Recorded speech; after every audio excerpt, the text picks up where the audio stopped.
ನಮಸ್ಕಾರ ಕರ್ನಾಟಕ.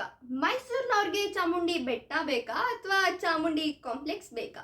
ಹೌದು, ನಾಡದೇವತೆ ತಾಯಿ ಚಾಮುಂಡೇಶ್ವರಿಯ ಸನ್ನಿಧಾನ ಆದಂತಹ ಮೈಸೂರು ಮುಂದಿನ 5 ವರ್ಷಗಳಲ್ಲಿ ಇನ್ನೊಂದು ಬೆಂಗಳೂರಾಗಕ್ಕೆ ಡೌಟೇ ಇಲ್ಲ.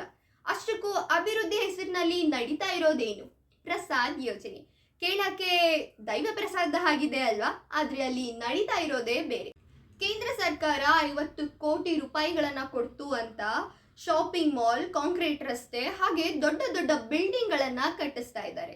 ದೇವಸ್ಥಾನವನ್ನ ಒಂದು ಸ್ಪಿರಿಚುವಲ್ ಸೆಂಟರ್ ಮಾಡಬೇಕೆ ಹೊರತು ಪಿಕ್ನಿಕ್ ಸ್ಪಾಟ್ ಅಲ್ಲ. ಈಗಾಗಲೇ ಝೂಯಾಲಜಿಸ್ಟ್ ಹೇಳ್ತಾ ಇರೋ ಪ್ರಕಾರ ಚಾಮುಂಡಿ ಬೆಟ್ಟ ಗಟ್ಟಿಯಾದ ಕಲ್ಲಲ್ಲ, ಅದು ಸಡಿಲವಾದ ಮಣ್ಣು ಅಂತ. ಮನುಷ್ಯನ ದುರಾಸೆಗೆ ಪ್ರಕೃತಿ ತಕ್ಕ ಪಾಠ ಕಲಿಸದೇ ಇರತ್ತಾ? ನಾಳೆ ಒಂದ್ ವೇಳೆ ಬೆಟ್ಟ ಕುಸಿದ್ ಬಿದ್ರೆ ಯಾರ್ ಜವಾಬ್ದಾರಿ? ನಿಮ್ಮ ಅಭಿವೃದ್ಧಿನ? ಅಷ್ಟಕ್ಕೂ ಮೈಸೂರು ಉಳ್ದಿರೋದೇ ಬೆಟ್ಟದ ಉಸಿರಿನಿಂದ.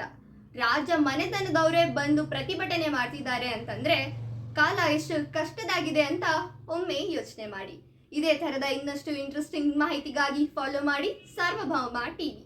ನಾನು ಅಮೃತ. ಧನ್ಯವಾದಗಳು.